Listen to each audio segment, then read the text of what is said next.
Hello, good evening. Welcome to World Monuments Fund. My name is Yanis Avramidis. I'm a program manager here, and it's a great pleasure to see such a big turnout for tonight's event. I was looking at the forecast yesterday, and it said soaking rain. But you wouldn't know it from seeing this crowd. So, for anyone who hasn't been here before, World Monuments Fund is the leading private organization that's dedicated to saving the world's most treasured places. And every 2 years, we issue the World Monuments Watch, which is a call to action for heritage places around the globe that are at risk from the forces of nature and from the impact of social, political, and economic change. So tonight's topic is the underwater city of Pavlopetri in Greece, which is included on the 2016 World Monuments Watch. The 2016 watch contains 50 sites in 36 countries, and Pavlopetri went right at the top of every news article back when the watch was announced in October.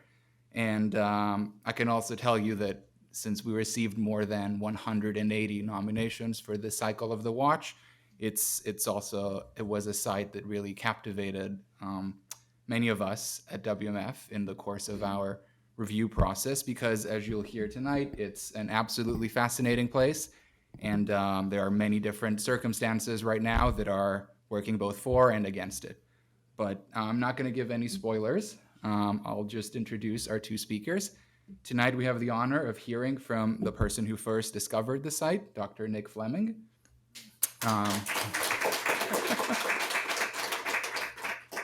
Dr. Flemming is a marine archaeologist who has been researching the effects of earthquakes and of the changing global sea level on coastal archaeological sites for more than 50 years. He learned to dive in the Royal Marines during military service, and then he applied those underwater working skills to research while he was at Cambridge University. And in 1967, he discovered the underwater ruins of the Bronze Age city of Pavlopetri during a survey of the course of the Peloponnese, and that's a story that I look forward to hearing more about tonight. He has dived in more than 400 submerged coastal ruins and underwater cities around the Mediterranean, and he's currently coordinating research on submerged prehistoric sites in European seas that range in ages from 5,000 to 350,000 years old. And apart from marine archaeology, his other work has been on the development of operational oceanographic services and forecasting as part of the Global Ocean Observing System.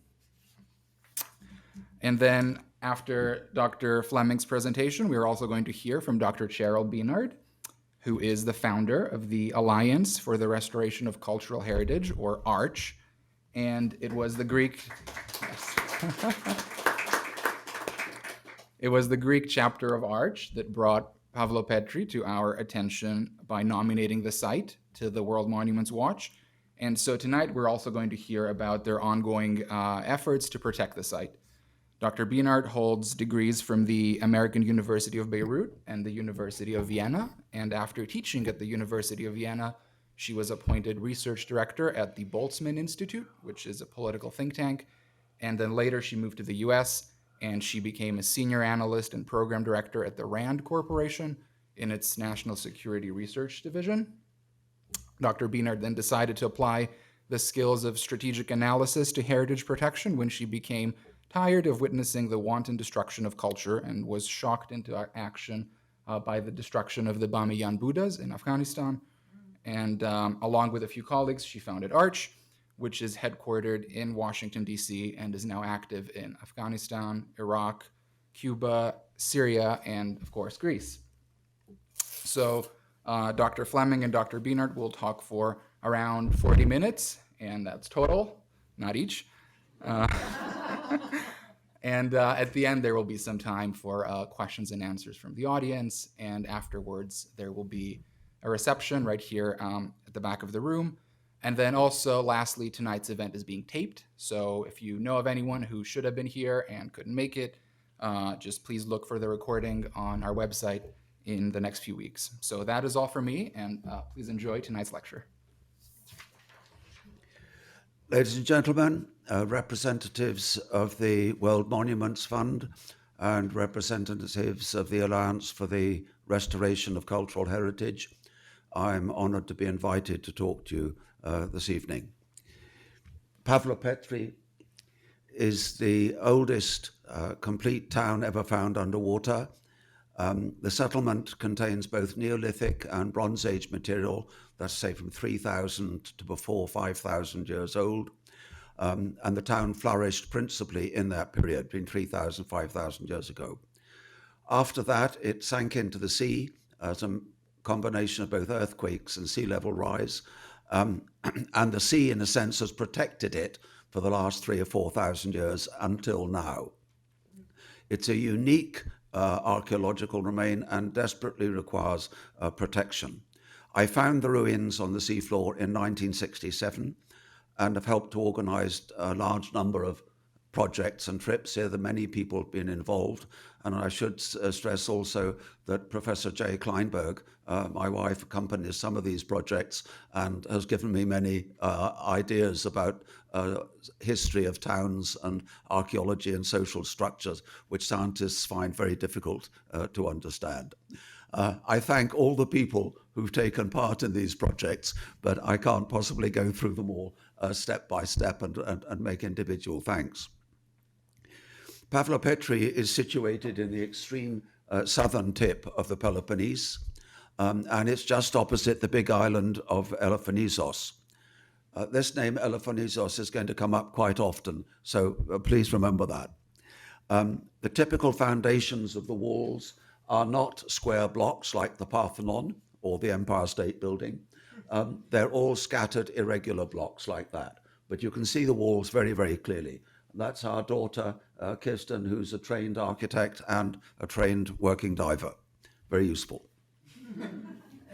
The aerial shot, top left is the mainland of the Peloponnese, bottom right is Elafonisos Island.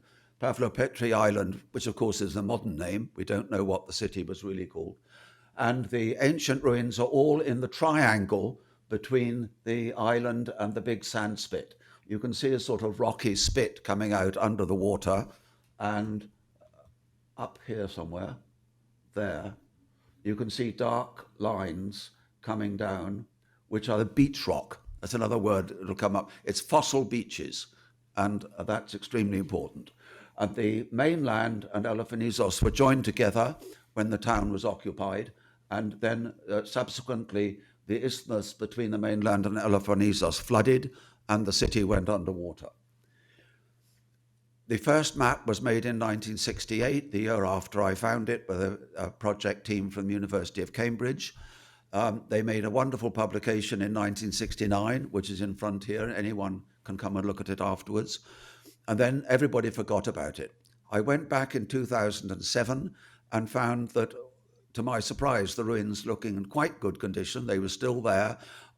They were looking a bit battered, and all the tombs had been broken open. And the most overriding problem was that you could see that the development of tarmac roads, hotels, car parks, and so on meant that modern civilization, so-called, had encroached on this very close to the site.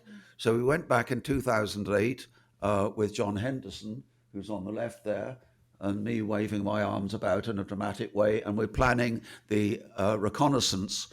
We got permission in 2009 for a 5-year project led by John Henderson. Now, the walls underwater, as I mentioned, are not square blocks laid neatly, and we have to try and interpret the town from the foundations. Here you can see a very thick wall. It's about 5 or 6 feet thick, with 2 faces of stone. The marks on the pole, forgive me, are in centimeters, 25 centimeters. But you can see massive blocks like that with an infill of smaller stones and rubble and clay. You could support a building of 2 or even 3 stories, with the upper stories being in timber and wattle. The earliest stage of building, even older, perhaps in the Neolithic, more than 5,000 years old, would have been like this. And this is a wall from near Pavlopetri at a place called Preliterate, which has never been mapped. If anybody wants to PhD, Have a go for it. This is Pavlopetri itself, and you can see that the rectangular nature of the rooms is quite clear.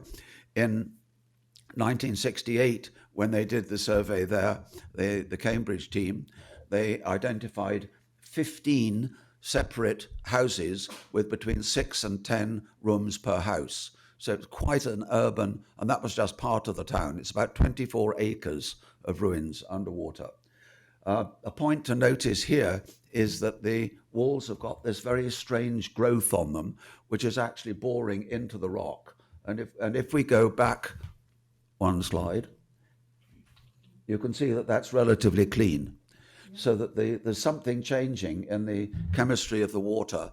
And again, this is a 1967 picture, one of the Kiss tombs, and you can see they're quite clean. The black furry things are sea urchins, and they actually graze on the organics growing on the stone and effectively keep it clean. So there's been a complete change in the biology of what is living on the site. By 2011, we had permission to excavate the site, as well as apply a whole lot of modern electronic systems to get a much better map, actually mapping it stone by stone so that you can identify every building and everything that changes from year to year. And here you can see the divers erecting a steel frame over a large pithos jar and then excavating it with a mud pump. I did mention that you have to remember beach rock. This stuff forms in warm climates, typical of the Southeast Mediterranean, but in many other tropical places. And it's a completely natural concretion of beach sand, shell fragments and chemicals from seashells and sunlight. It's catalyzed by sunlight, and it just looks like concrete. And in an area with very little tide, like the Mediterranean, just about 6 inches of tide, you get these sort of annual growth rings of concrete, looking like concrete along the beach. And believe you me, half the stories about underwater ruins that you see in the popular press are divers or fishermen who found this stuff underwater and think that it's artificial. It's a terribly confusing issue, but it is very useful to geologists because it does tell you about the ancient sea level. Okay, helicopter view. Pavlopetri Island is in the background, 3 strips of submerged beach rock. So that you can see that the coastline sank in steps, perhaps 3, 4, 5 steps, and beach rock formed at each stage every 1,000 years or so. The divers went down to sample the beach rock to get samples of the rock for their date and composition. And we ran a robot vehicle over the beach rock, taking stereophotogrammetric pictures from which one could reconstruct the 3 strips of beach rock and then date them and show the rate of subsidence. The other techniques that John Henderson pioneered, firstly, was using the Mesotech sector scanning sonar. The device hanging from the tripod sends out a sonar beam at 750,000 cycles per second and rotates in little steps of 1 degree at a time, rather like the radar in an airport, and builds up a complete acoustic image of the seabed, from which you can get a rough map. It's not very, very detailed, but it tells you all the outlines of the main buildings. The other technique that we used, or John brought in, was an autonomous underwater vehicle developed by Oscar Pizarro from the University of Sydney. And this machine is able to travel in dead straight lines controlled by GPS and take overlapping stereo pairs. There's some numbers here. Here we go. It's an IVA 2 autonomous underwater vehicle. It was able to take 300,000 stereo pairs in 5 days. And that means that they were overlapping both along the track, and the tracks were so close together that you had stereo overlap from track to track. That produced a complete image of the city at a scale of 1:1. Every block, every sea urchin, every stone could be zoomed in and looked at rather like a Google street map. The 24 acres of site was surveyed in 5 days. They were actually done at night. If anybody wants to understand why, please ask me afterwards. There isn't time to explain that. The AUV stores 640 gigabytes of data, and they took 1.5 terabytes of data in the course of the survey. There it is, off to make its map. When we were off the site, our techniques were slightly more primitive, simply using a fishing boat with an echo sounder and GPS. That's to get the mapping of the terrain all around outside the city. This is the map from 2009. I can't show the more modern ones, I'm afraid, because they're not published yet. And it's entirely up to the Greek Ephorate for Underwater Archaeology and the University of Nottingham before the latest maps are published. But this one is published, and I can give you the reference, and there's an article here if you want to see it. But you can see the main street running diagonally. Probably the town was completely symmetrical, so that the blank areas are simply buildings that are under the sand or have been broken up to the point that we can't identify them now. People always think of cities underwater going down in one great big sort of Hollywood bang with earthquakes and volcanoes. And okay, that's fun. I mean, like Akrotiri and so on the island of Thera. But actually, I think it's very human to think of the site going down in small steps and just sort of hour by hour sinking into the water. There are still questions that we need to solve about Pavlopetri. A lot of them are very specific archaeological and cultural things, but I'm going to look at two things. When did the isthmus between Elefonisos and the mainland go underwater? And how close could you build the town to the water? Because if you've got houses which are made out of stones with no cement, you can't have them risk being hit by waves 5 or 10 feet high. First thing is the isthmus. All the academic literature, the Admiralty pilot, the chart, and guides for sailors in the area say that you could walk across the isthmus in 1670. So 230 years ago, they say that the area between the mainland and the big island was dry. If that was the case, it would appear that it has sunk about 15 or 20 feet in the last 300 years, which doesn't fit the archaeology, it doesn't fit the beach rock, it doesn't fit the local geology and geophysics. So the question is, what's wrong with this story about being able to walk across the strait in 1670? I tracked the academic literature back to the earliest published book in 1893, printing the diary of this gentleman, the Reverend John Covell. It's a hilarious story. If anybody wants to look it up, it's wonderful. The sailors from a British fleet landed on the southern shore of Elefonisos after a bad storm, hoping to get water and food and just to stretch their legs and get refreshed. They were attacked by bandits, and the captain had warned them of this. A huge fight broke out with swords flashing and pistols firing all over the hillside. Covell draws this perspective drawing of the hill with letters on it relating to the text, so you can follow the whole drama in detail. And eventually, the bandits made off with 4 sailors bound up. And this is the critical point. Captain Wild, being all this while on board and observing all which had happened, thought we were not strong enough, and therefore firing a great shot over us, called us back. And some time after came all his soldiers on shore, well armed, and then Mr. Day, his lieutenant, a brave gentleman, marshalled us all and put us in order, and away he led us up the mountain. But when we came to Point D is the top of the mountain, we found we were come too late. He doesn't cross his T's, for all the rogues had crossed the water in their, can you see, boots or boats? Okay? And were just landing on the mainland. And with our glasses, binoculars, we could discover our poor captives, that's the 4 sailors who've been captured, bound, amongst them bound. The lieutenant was earnest, enthusiastic, for bringing our boats or boots about and going after them, the rogues, for they appeared in all much less than 100 men. Our captains, though all brave men, were utterly against this.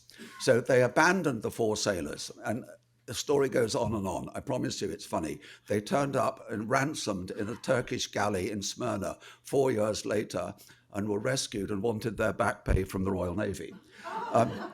But the key point is this word boots.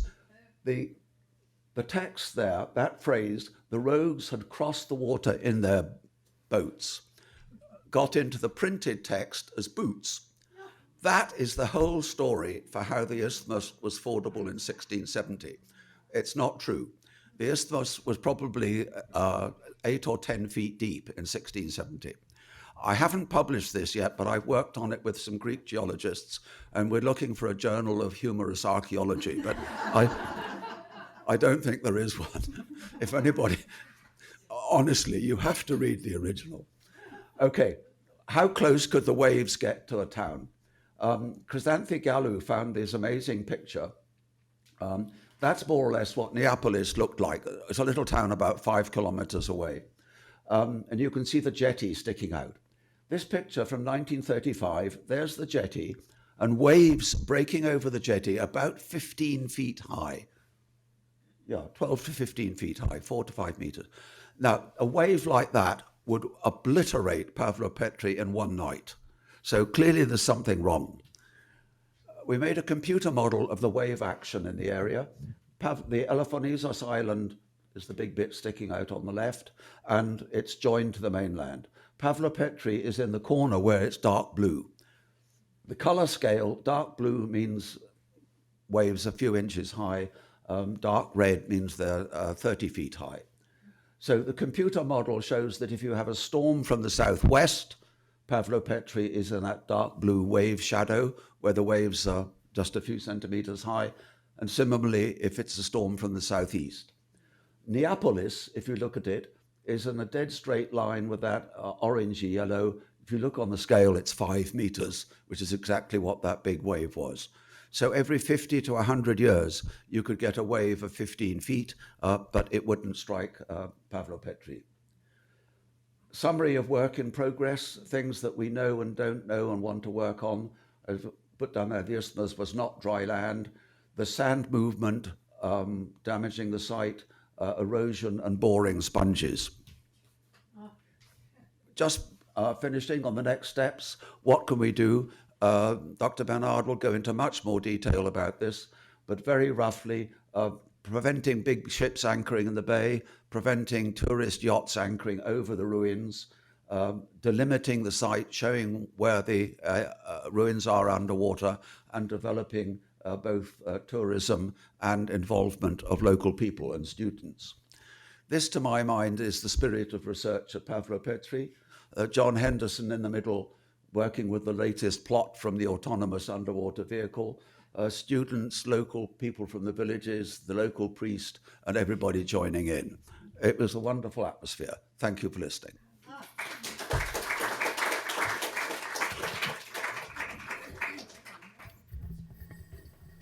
All right, so from the distant past to the current times.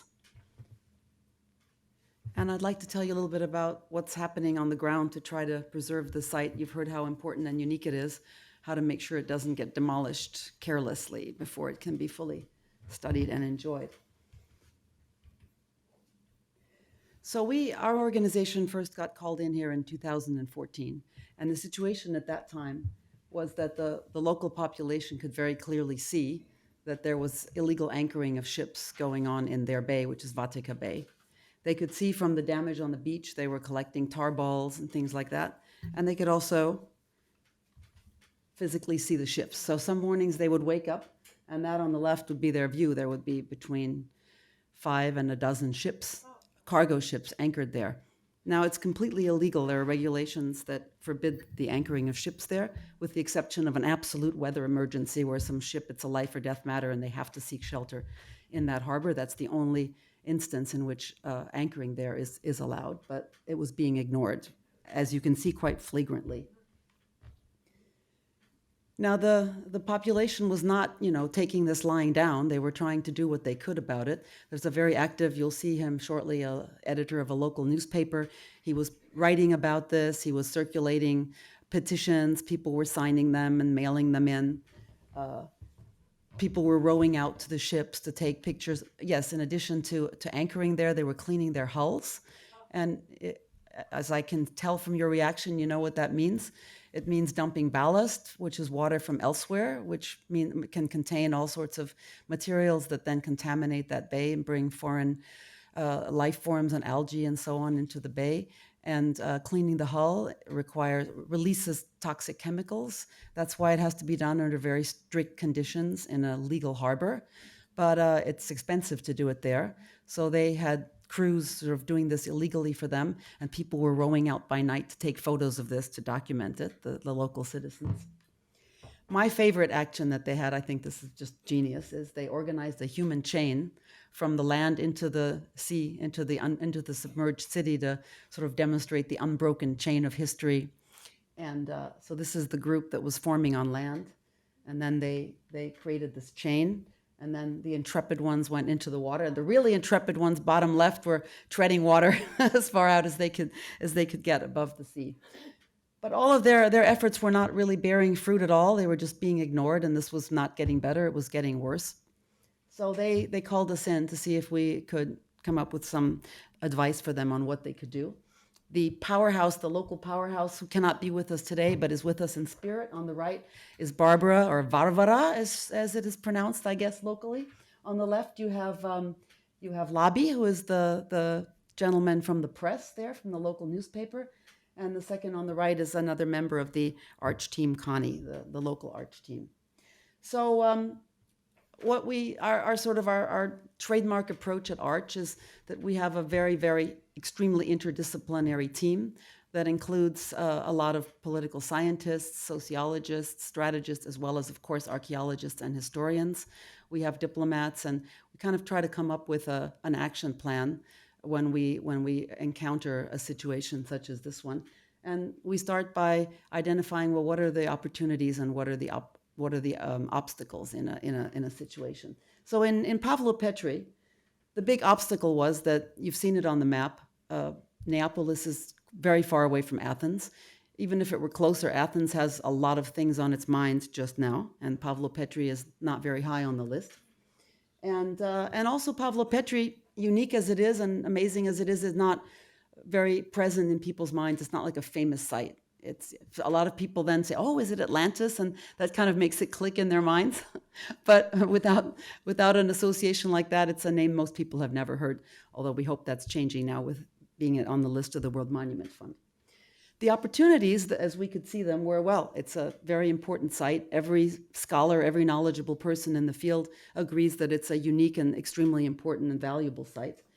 And the biggest resource we thought was that local civil society was just so engaged and so determined, and they just couldn't be stopped from caring about this. They really felt it very deeply and emotionally, and were ready to do a lot.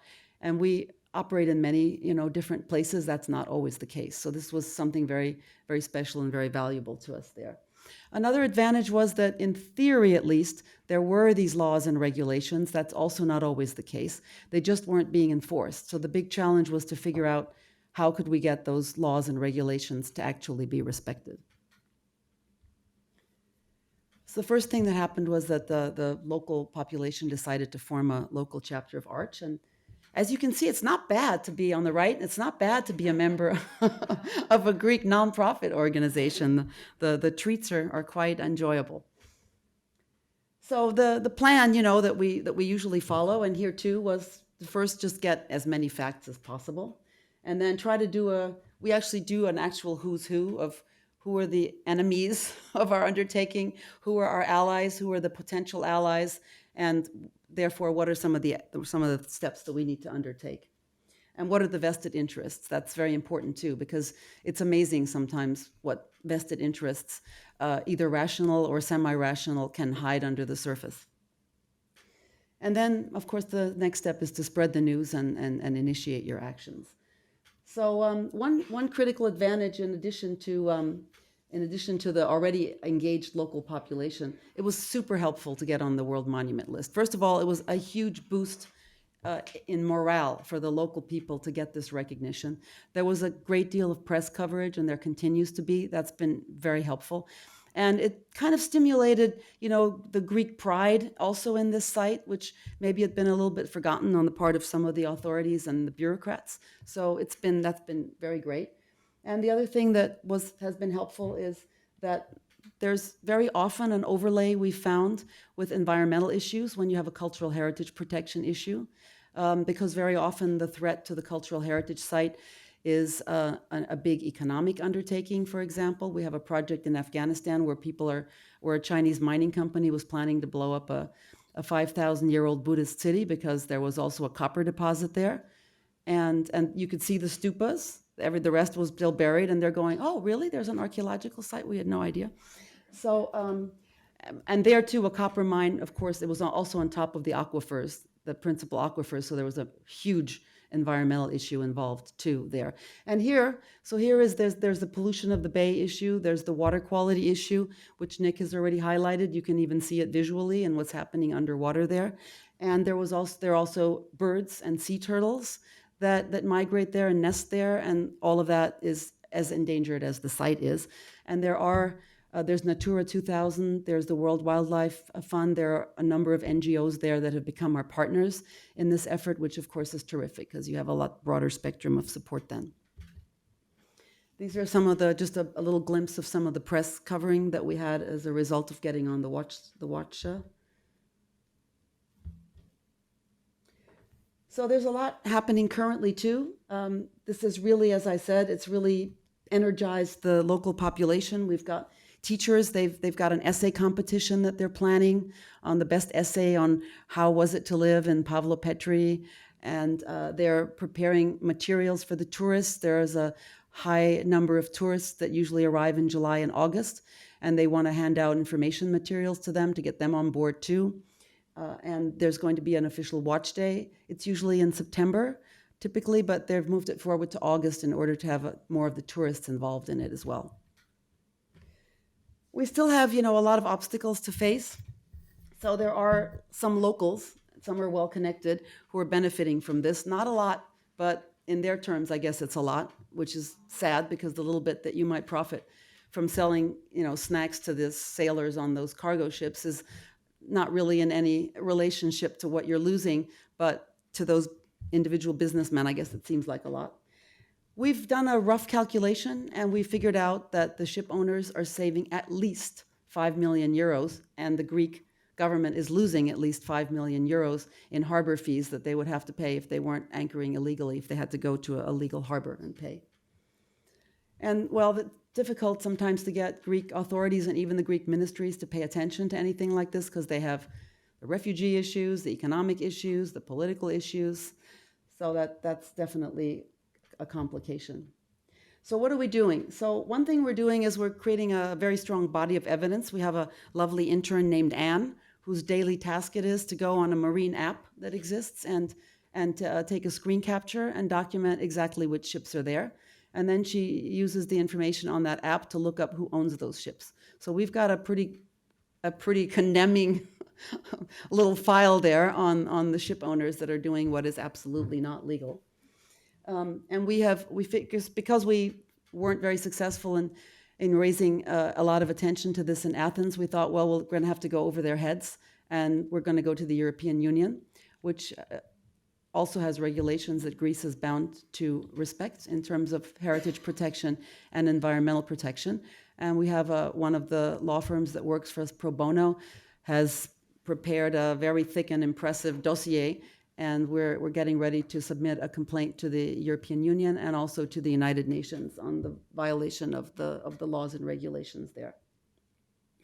And we're also, because that's really the best way forward, we're trying to figure out a compromise that will work. There are other places that those ships can go, and it doesn't have to be on top of this antiquity.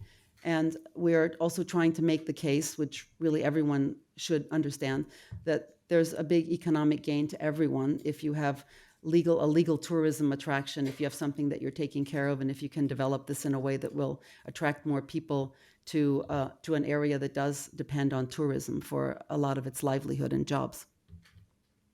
So this is what the app looks like. And we have a couple of Facebook pages, also one in the Greek language in Greece, where it's called Ships Wreck Vatika Bay. And it documents this, and we have people sort of watching that and keeping an eye on it. And it's really a fantastic resource, because if you'd have to research all this independently, you couldn't. So our immediate goals are, so the city, while it's largely underwater, but parts of the archaeology are still on the shore as well. And people are camping there, they're parking their trucks there and their campers there. They're tromping, over that site. They're painting graffiti on it. So what we're hoping to do is build a parking lot. There on the right, you can see the sign that says "Don't camp here." has fallen to a truck already, and the cars are sort of all over the beach, also endangering the marine life and the turtles and the birds and so on. So we want to build a boardwalk, so with signage, so that people can, legitimately walk around and see everything but not damage anything. And then we want to create a parking lot, and ideally an information kiosk too, as Nick already mentioned too. So here's where you can follow our progress and help us out if you feel so inclined. Those are the different websites and the different Facebook pages that we have where we can keep you updated. And if you're interested, there are some brochures over there that talk about the work of Arch in general. Thank you.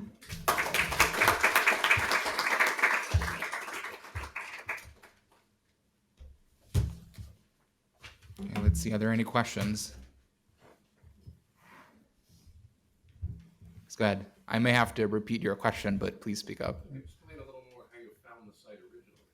Sorry? How you found the site originally. How you found it? How you found the site? Okay. It's described in some detail in this book here, Cities in the Sea. But I got permission from the Greek authorities in 1967 to start from the Corinth Canal and go all the way around the Peloponnese looking for underwater sites. I had a truck which I'd converted to carry diving gear. The roads were all dirt tracks. There was a bit of, I don't think you could buy, you couldn't buy petrol, gas south of Sparta. So only tractor fuel. So that I used to go downhill always with the engine switched off. Okay. Of course, that burns the brakes out, but and of course the roads were like that as well. And I had figured out there was a sort of gap. I reread this book recently, and I was quite a bit cleverer than I thought, than I remembered. There are big Bronze Age sites on east and west of the Peloponnese, and almost nothing in the south. And since all the Homeric stories and everything else describes fleets going backwards and forwards and going to Troy and Crete and so on, it's obvious that sites were missing, but that's all we knew. There was a complete gap in the Bronze Age picture. And I can't claim great cleverness, except that I just went along the coast like that until I found it. There it was. Yes, sir. What sort of archaeological specimens and items and pottery did you find? I mean, I saw the walls and it looked like a fairly big establishment. But was there treasure? Cheryl, can you? Yeah, the question is about. That you found? No, okay. It's very funny, actually, because a sandy beach is usually not a good site for underwater ruins for obvious reasons. The sand usually covers the buildings. I swam out. I realized there were tombs on shore. I swam out along the ridge. It was quite obvious what was going on. You had a rocky ridge, which I would expect to find ruins around one side or the other. There were a couple of underwater tombs on the ridge itself. But again, forgive me, I'd seen many, and it didn't seem to be very significant. Got out to the island itself of Pavlopetri and still effectively had found nothing which I really thought was very important. I then decided to swim straight back from the island to the shore. and then everything happened, because as soon as I was swimming across the middle of the site, I just saw these endless rows. And of course, I didn't really know what they were at that point. I mean, I'd worked on dozens of sites with ashlar blocks. I'd never seen these sort of completely primitive walls on the seafloor and none of them are quite straight. Not very well. Some of the blocks are square, but very, very few. It was obvious that they were artificial, but they were not, not easy to identify, and not recent structures of a classical kind. There was broken pottery all over the seabed, and quite a lot of bones, some human, but although quite a few of the tombs were covered, and obviously people tend to think in a sort of Indiana Jones that if a tomb's got gold in it or something, but over the years most of the tombs have been looted, and I think nobody has found anything at all. They appear to have been infant burials within the houses. The people, if they had a child mortality, they buried the child's body inside the house. So treasures in the sense of sort of gold chains and gorgeous paintings, I'm afraid not. Yes, in the front. Yes. Is the Greek government helping you in any possible way? Sorry, who's The helping? Greek government. Well, yes, of course. Officially, it would be quite impossible to do that work without official permission. In terms of help, obviously, as Cheryl was saying, this is not the right time to ask Athens for a few €100,000. But seriously, there are thousands of sites in Greece which need research and study and excavation. There are dozens of foreign schools, the German School of Archaeology, the American, who are all applying for permits to do this and permits to do that. The Greek government has to be very careful who they license and how many, and to be fair that the different foreign schools get a share of the action, so that when Professor John Henderson, the University of Nottingham, and myself and others put together a project team, we worked with the British School at Athens and then with the Eforet for underwater archaeology, and finally we got the okay, and we worked. That picture I showed you at the end, I would guess half the people in the picture were Greek. So, there's involvement of Greek students, academics, and government agencies. Yes. Cheryl, would you also like to answer that? You said, that you weren't very successful in engaging the authorities in Athens. Is that something you? Yeah, it's been. Could you? It's been a little bit difficult. For example, we understand when there are no resources available, but the boardwalk is something that the resources would be provided from the outside, and it's been very difficult to even discover who has the authority to approve this. So it seems like there's different mayors who all think that no, that part of it actually belongs to their land area, and so. The bureaucracy has been a bit complicated to deal with, unfortunately. If I could just add to that, I'm immensely grateful for what Cheryl and ARCH and so on are doing. My job, just a year or two on the site, measuring things, publishing an academic paper, and then in a certain sense I could just move on and forget it. But there really is a desperate responsibility to keep this site preserved for the next at least another 50 to 100 years before we understand half of it. It's a real responsibility, and as Cheryl's slide showed, it is a legal obligation. The Greek government and the agencies can work with us for a year or two, but the job of really maintaining and protecting it decade after decade requires all the work that they... And, if, for example, the ministry would instruct the Coast Guard to enforce the law there, then we wouldn't be dealing with this. So it's a little bit frustrating, yes. Are they being paid off? That is the supposition, yes. I was wondering if anything turns up in ancient history, Herodotus talking about any of this. Well, Yes. Are there any? Yeah, I've got it. You spoke very clearly. Thank you. No, it's pre-literate in the historical sense. I mean, there was writing 2,000, 3,000 years ago, but interestingly, most of it is account books. It's pre-Homer, if you see what I mean. So that the Thucydides, Pausanias, all the writing of the classical Greek period, there's no mention of this at all.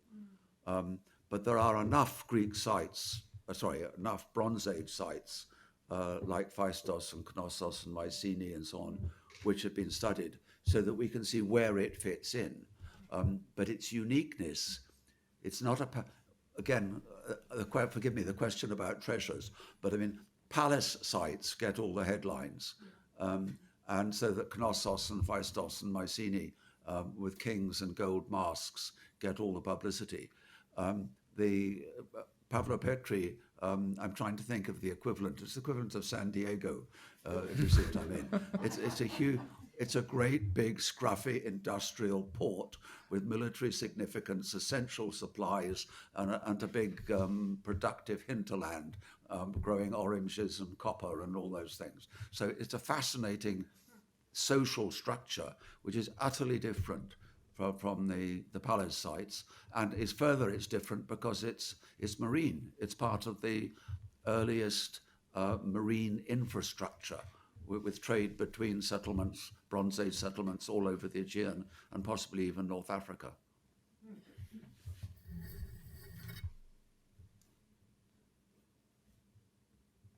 Any more questions? Well, seeing none. Oh, go ahead. Well, just one, and I'm probably far off, but I have visited the ruins that were buried by the volcano in Santorini, and I'm wondering if what you see there relates to what has been found on Santorini. It's really very old also. Are you familiar with the ruins in Santorini? Can you help, Cheryl? Do you know the ruins in Santorini? What's that? Santorini? Oh, yeah. Well, okay. The comparisons with Santorini are extremely important, particularly the frescoes and paintings showing ships approaching the port and so on. In that sense, it's a real-life example of what's shown in the painting. So far, so good. But it gets even more interesting simply because Pavlopetri goes back further. In a sense, Pavlopetri confirms what we thought we knew from the paintings, which is a whole area of research in itself, which has to be done. But because Pavlopetri was actually occupied at least 1,000 years before that, possibly 1,500 or 2,000 years, you can start to see the transition from a sort of a fishing village, just huts and people who were competent sailors to go out for a day or whatever, and then the gradual development of that village turning into a town with specialization and services and docks and supplies for ships and shipbuilding and trade and so on and so on. So it's an incredible example of historical and archaeological development.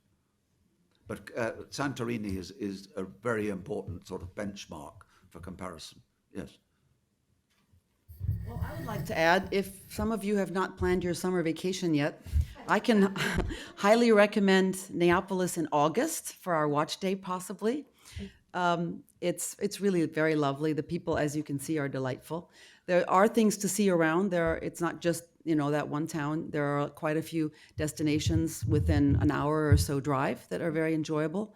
The landscape is great. There are olive groves. There's fruit. There's wild oregano growing everywhere. There's a local honey production that is very charming to see and nice to enjoy. So mark your calendars. And the heat? How about the No, it's not bad. No, and the beaches are clean and very nice, and you can snorkel and look for Pavlopetri. So with that wonderful invitation, if there aren't any more questions, I would like to thank our speakers again.